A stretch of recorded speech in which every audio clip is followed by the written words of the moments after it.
Imagine a world where Apple wasn't founded in 1976, but in 1815. A world where smartphones hissed with steam, not buzzed with electricity. Where Steve Jobs didn't wear a black turtleneck on stage, but a soot-covered vest in a dusty Victorian workshop. Where ideas traveled not at the speed of light, but on the backs of mechanical pigeons and coal-fired telegraphs. Sounds insane, but what if? One mind, a genius ahead of his time, had been born during the Industrial Revolution instead of the digital age. What if Steve Jobs, the visionary of the Silicon world, had taken his first breath in the coal-choked air of 1800s Boston? This isn't just a history you've never heard of. This is a history that could have been. Welcome to Timeline Echo, where we rewind time and rewrite destiny. The year was 1800, and the cobbled streets of Boston echoed with the clatter of horse hooves and wooden wheels. Smoke curled from chimneys, and steam hissed from iron kettles, not engines. Electricity wasn't a thing yet. The word computer hadn't been invented. And yet, somewhere in a modest brick home near the shipyards, a baby named Stephen Jonathan Jobeson was born. From the very beginning, Stephen was different. While other children played with wooden toys, Stephen stared at the gears in his father's watch, mesmerized by their motion. By the time he was 5, he could disassemble and reassemble it and improve it. His parents, simple but kind folk, were bewildered. God gave him a mind that don't belong to these times, his mother often whispered to neighbors. Stephen's Boston was a world of candlelight, handwritten letters, and crude factories belching smoke. But in his imagination, it was a world of possibilities. Machines that thought, carriages that moved without horses, and voices that traveled through wires. He saw the future, but he was trapped in the past. At age 9, Stephen built his first mechanical calculator using brass scraps and spinning dials, powered by a hand crank. He called it the thinking wheel. It could do basic multiplication, and while the adults around him dismissed it as a boy's trick, one traveling French scientist was stunned. "Mon Dieu," he whispered. "He has built what Babbage only dreams of." Stephen began keeping journals, hundreds of them, filled with sketches of devices that didn't exist yet. Mechanical speaking boxes, glass screens showing moving images, machines that stored books without paper. His father burned the first few, fearing they were devil's work.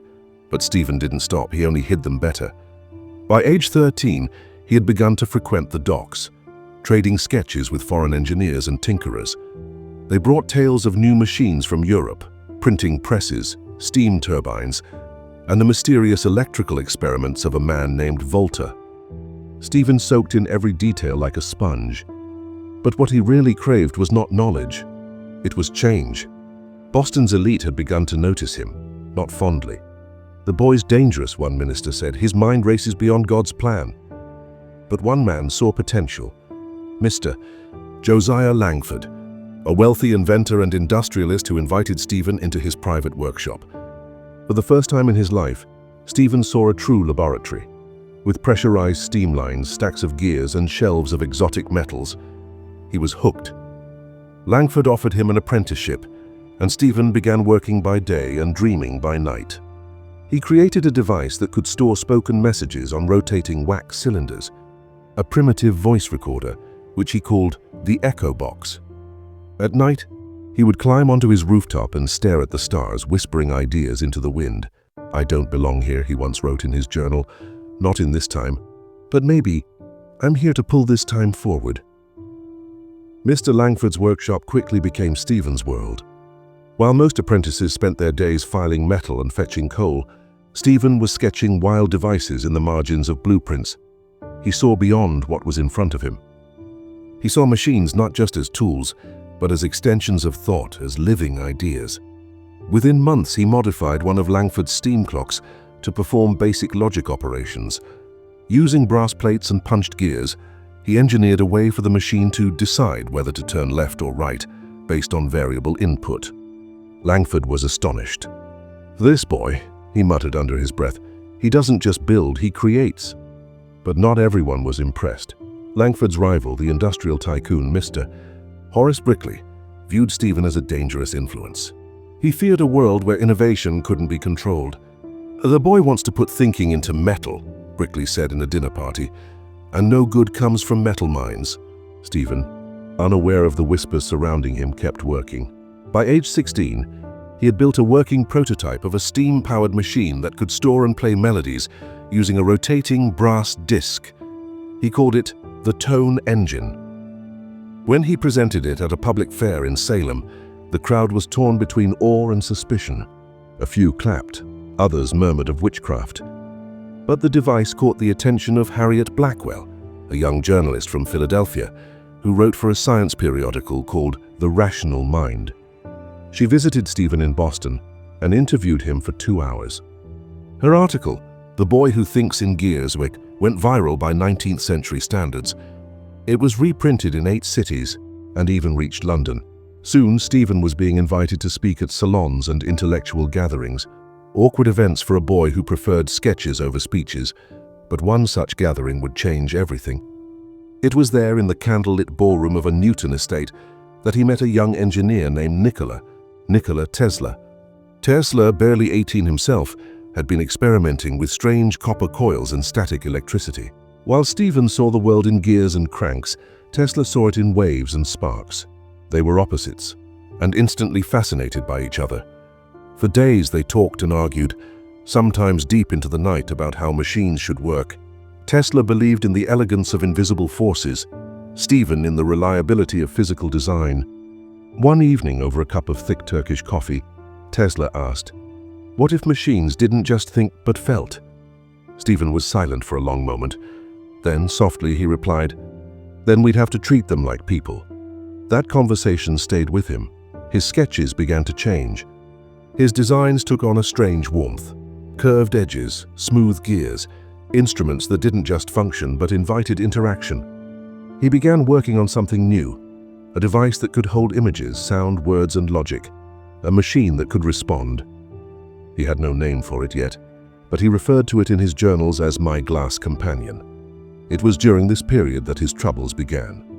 Brickley, now threatened by Stephen's rising fame, used his connections to bar Stephen from presenting his inventions at official fairs. Factory unions accused him of threatening jobs. Priests whispered sermons against man-made minds. And yet the people, they were curious. Young apprentices, students, and thinkers began visiting Stephen's workshop, eager to learn. He began to teach. Quietly, Boston's undercurrent of invention shifted. It was no longer just about steam. It was about possibility. The winter of 1818 was unforgiving. Snow choked the narrow alleys of Boston, and the city's chimneys worked harder than ever, spewing columns of black smoke into the sky. But beneath the frozen silence, in a small brick building tucked behind an iron forge, the future was humming, one piston at a time. Stephen had gone nearly 3 weeks without leaving the workshop. He barely ate, barely slept. Beside him, his journals overflowed with sketches, valves, brass tubes, resonating chambers, rotating diaphragms. He wasn't just building a machine. He was chasing an idea. What if people could talk across cities in real time and with steam? The logic was absurd. No wires, no electricity, only heat, pressure, vibration. But Stephen believed that sound itself was energy, and energy could travel. If it could echo through pipes in a cathedral, why not through a closed system? He called it the steam phone. His early attempts were crude, the voice distorted, garbled. Sometimes it screeched like a banshee. Other times, it exploded. But Stephen wasn't disheartened. He wore burns on his arms like badges of honor. "Failure," he once muttered through soot-stained teeth, "is just an impatient success." Tesla visited often, offering ideas, curved chambers, copper linings, sound compression. Though their ideologies clashed, their minds danced. Together they built what looked like a metal spine, long, coiled, with pipes feeding into a polished brass horn. Then one night, after 3 months of toil and flame, it worked. Stephen whispered into the steam phone from his workshop. Across the street, Harriet Blackcoil, now renting a room nearby, heard his voice emerge from a matching horn in her parlor. She gasped, dropped her teacup, and ran out into the snow screaming, "He did it! He really did it!" By morning, crowds had gathered outside his workshop. Children climbed the windows, hoping to glimpse the talking machine. Reporters from New York arrived by rail. Ministers stood nearby, quietly debating whether the invention was a miracle or a threat. Stephen stood beside the gleaming steam phone and said nothing. He simply placed his hand on it, as if introducing an old friend to the world. But the world wasn't ready. Within days, authorities declared the device disruptive. Rumors spread that it could eavesdrop on private conversations. Telegraph companies, feeling threatened, lobbied against it. Factory owners feared that if workers had such a tool, they'd organize, or worse, dream bigger. Stephen received letters filled with praise and death threats. One arrived scorched at the edges with a single line inside: "God gave man lungs, not horns." But Harriet's article in The Rational Mind countered the fear with wonder. She wrote, "In a city of cold stone and silent snow, a boy made sound fly without wings. He did not create a machine, he created connection." That quote stuck. The idea of connection became the center of Stephen's philosophy. He began to refine the steam phone not just for function, but for emotion. The horn's shape changed, the metal was softened. It became less like a machine and more like a musical instrument. He called it the EchoShell. People began to use it, quietly, secretly, from one building to another. Poets recited verses through it. Lovers whispered midnight confessions. Mothers called out to distant sons working in the mills. Stephen's dream was becoming real. But as his invention spread underground, so did resistance from those who feared it. Brickley had had enough. He met with key political leaders behind closed doors. With bribes and favors, he painted Stephen as a threat to public order. One cold evening, under the flicker of gaslights, officers stormed Stephen's workshop. They smashed tools, seized journals, and confiscated the original steam phone. Stephen, handcuffed and bleeding from a blow to the head, was dragged through the snow as the crowd watched in stunned silence. Harriet tried to intervene, but was pushed back. That night, Boston fell quiet. But in the darkness, in the hidden corners of the city, people whispered to one another. Through the walls, through the pipes, through whatever remained of Stephen's designs, the echo had already begun. The cell was dark. Damp stone walls pressed in from all sides, and the air smelled of rust and old blood. Stephen sat motionless, his arms wrapped around his knees. Days passed, or maybe weeks. There was no clock, no light. Just silence, except for the rhythmic hiss of steam from the prison's old heating system. That, at least, was familiar, but outside, the silence was cracking. After the raid, Harriet Blackcoil had not fled. She had traveled. From Boston to New York, from Philadelphia to Richmond, telling Stephen's story in every newspaper that would listen. Her words stirred something that neither steam nor wires ever could: outrage. They did not imprison a boy, she wrote. They imprisoned the future. Students, inventors, thinkers all began asking questions. What was he building? Why was it taken? Why was a harmless device treated like a weapon? And most dangerously, could they build one too? In quiet workshops and midnight basements, copies of the steam phone began to appear. Rough, handmade, sometimes unstable, but real. People passed blueprints like secret poems. They called themselves the Echo Circle. No leader, no flag. Just an idea too powerful to kill. Inside the cell, Stephen was unaware, but not forgotten. One night, a faint knock echoed through the prison pipes. He looked up. Again, tap, tap, tap, Morse code? He pressed his ear against the pipe. A whisper came through, distorted, faint, but there. Echo lives, hold on. Stephen smiled for the first time in weeks. Soon after, a shadow appeared outside his cell. A guard. But not one of Brickley's men. This one carried a small brass badge with a tiny spiral etched on it, the symbol of the Echo Circle. He unlocked the door and handed Stephen a coat. "You're not safe here anymore," he said. "It's time to vanish." They led him out through the old sewer tunnels, under the streets of Boston, past steam valves and echoing drips. When Stephen finally emerged, he wasn't the same man who had gone in. He had become a myth, but he wasn't done. Hidden deep within the forest outside the city, an abandoned textile mill became his sanctuary. Echo Circle members, now growing by the dozens, helped him rebuild his machines. But this time, he wasn't just building devices, he was building a movement. Stephen believed connection was no longer enough. The world needed access to information, to knowledge, to power. He began designing a device that could store all human writings, thoughts, drawings, and retrieve them instantly. He envisioned a massive spinning archive, powered by steam and memory wheels. He called it the core. Meanwhile, Brickley doubled down. He pushed for laws against unauthorized mechanical communication. He branded Echo Circle members as saboteurs. In cities, EchoShells were smashed. Workshops were raided. Public speakers were arrested. The fear was spreading again. But so was the signal. Echo Circle created underground trains, rigged with pipes and horn relays, carrying messages from city to city. Poems, manifestos, even love letters. They all traveled through the SteamNet. Artists painted murals of brass birds and talking gears. Songs were sung in hidden clubs about the boy who gave machines a voice. One song became a rallying cry. He forged his soul in fire and brass. They locked him up, but he came to pass. Not with armies, guns, or kings, but pipes and thoughts and whisperings. Stephen listened to these echoes. He no longer wanted fame, he wanted permanence. And so in the heart of that secret mill, he built a chamber lined with glass and copper, and placed the core inside it. He fed it books, designs, stories, even his own journals.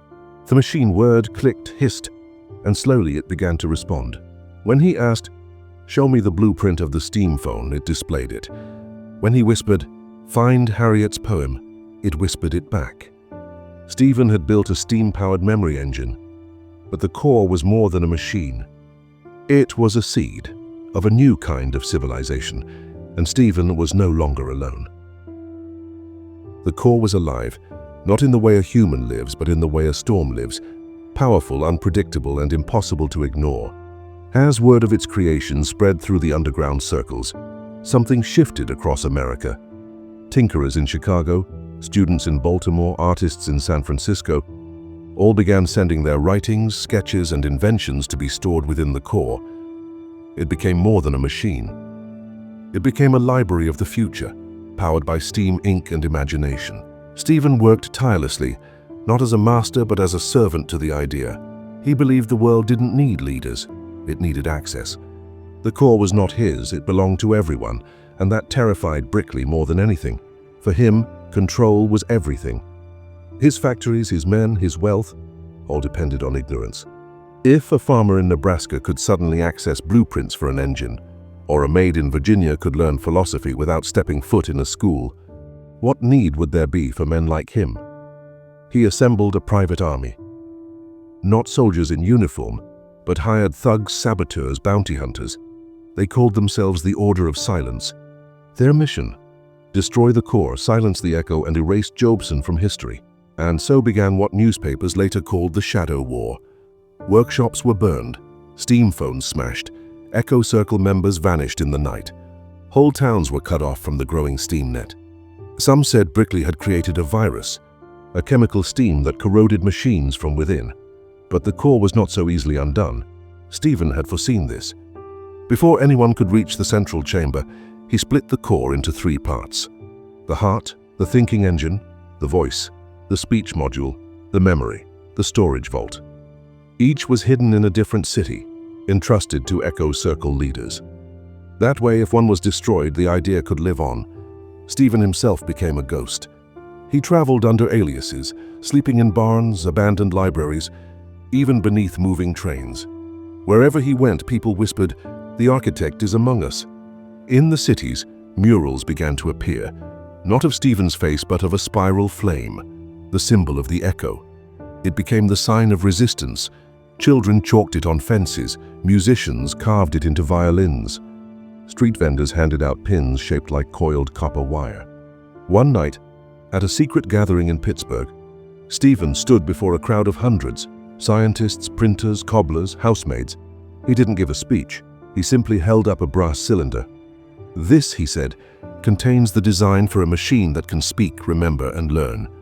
I give it to all of you.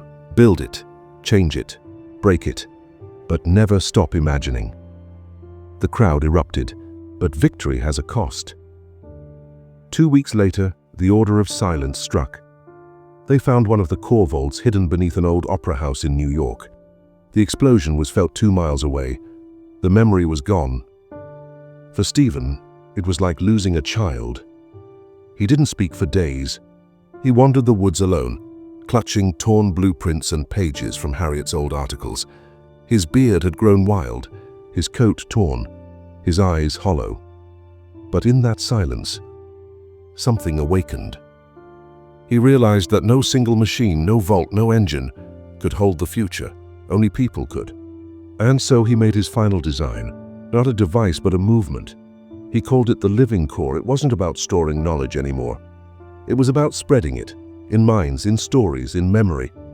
He began teaching children how to build EchoShells using junk. He trained farmers to create boilers from scrap. He gave every village a way to talk to the next. No wires, no masters, just connection. And the order couldn't stop it because ideas once heard cannot be unheard.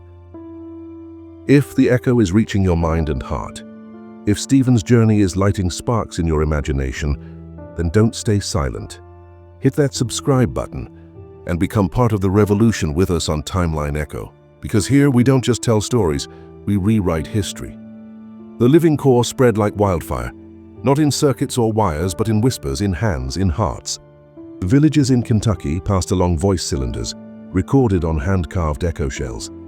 Sailors in New Orleans transmitted messages across docks using steam horns. Even within the mines of Colorado, where the air was thick with soot, workers had rigged a talking pipe network that ran deeper than the coal seams. Stephen Jobeson had become a legend. But legends, Brickley believed, could still bleed. Hidden in a mansion in Upper Manhattan, Horace Brickley plotted his final blow. The living core had made him irrelevant. His factories were losing workers, his publications ignored.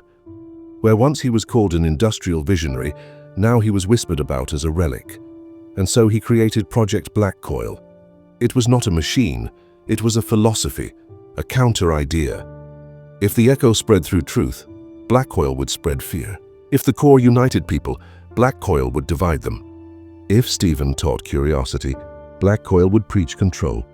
Brickley hired scientists, ex-military engineers, even former echo traitors, and together they built a device that looked almost like an EchoShell, but it listened more than it spoke. The coil didn't connect, it collected. Wherever it was installed, people began whispering less. They were unsure if their thoughts were still private. Fear made them forget wonder. Suspicion replaced invention. Within weeks, entire neighborhoods became silent, hollow. Stephen was heartbroken. He had never wanted to become a symbol. He wanted people to think freely, to build, to talk. But now, the coil was undoing all he had fought for, not with violence, but with doubt. He decided to act. Traveling under the name Elias Wood, Stephen made his way to the city where Blackcoil had first appeared, Rochester. There, under the cover of fog and a false freight license, he entered a warehouse where one of the primary coils was operating. He didn't bring tools. He didn't bring a weapon. He brought only his voice. Inside the chamber of the coil, Stephen found a girl, no older than 15, typing transcripts of conversations intercepted through the device. She looked up, startled. Stephen sat down beside her and asked gently, "Do you know what you're helping them silence?" She hesitated. Then, from her pocket, she pulled out a tiny copper spiral, the symbol of the echo.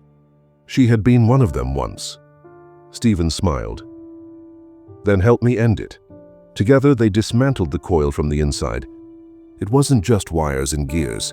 It was built on stolen ideas, blueprints once published in Harriet's journal, voice modules from early echo prototypes. Brickley hadn't created Blackcoil. He had corrupted Echo. This was the final betrayal. Stephen broadcast one last message, not through machines, but through humans. Trained messengers ran across cities, towns, and valleys, delivering it by mouth. You were never the echo. You were always the voice. Speak again, build again, dream again. The people rose. Within days, hundreds of Blackcoil stations were torn down by communities. Farmers, teachers, shoemakers, children. Steam nets surged back to life. The cities glowed with horn towers and copper birds once again. Brickley fled the country. And in a quiet meadow in Vermont, Stephen sat alone with a box of sketches. The world had changed, but not because of machines, because of ideas. The meadow was quiet.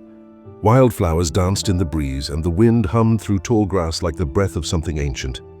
In the center sat Stephen Jobeson, older now, slower, his hands no longer calloused with fire, but trembling with memory. He had no house.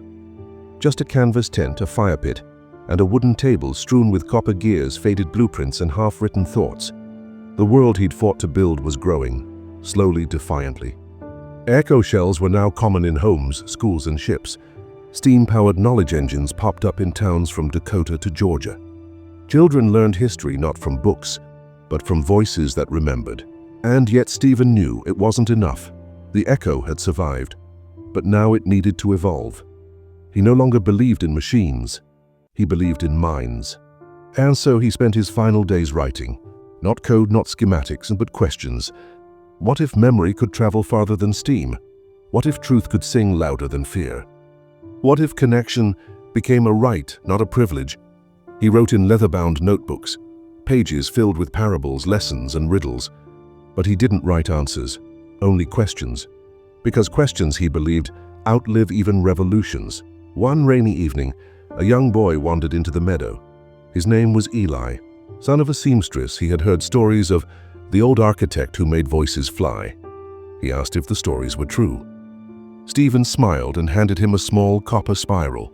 "The stories aren't true," he said. "They're seeds, plant them." They spent the evening talking about stars, about machines, about fear, about hope. And when Eli left at dawn, he carried with him not just the spiral, but the responsibility. Stephen never saw him again. Weeks later, Harriet Blackcoil arrived, now gray-haired and revered, still writing. She found Stephen beneath a tree, writing one last thing into a small black journal. When she approached, he looked up and said, "I think the world doesn't need another machine, it needs listeners." That night the wind grew cold, the fire burned low, and Stephen Jobeson, boy of brass, man of steam, father of the voice, whispered something no one ever heard and passed into the echo. He left behind no monument, no statue, no headquarters, just questions, and questions spread. Eli, the boy, grew up. He built schools where every child had a voice box made from scrap.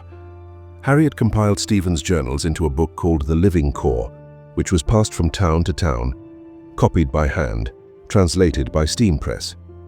And wherever people gathered, in fields, in kitchens, in train stations, they didn't say prayers. They said questions. If Stephen Jobeson's journey moved you, if his questions made you pause and wonder, then become part of the Echo. Subscribe to Timeline Echo, where forgotten futures are rediscovered and history is reimagined. Because we don't just tell what was, we ask what could have been,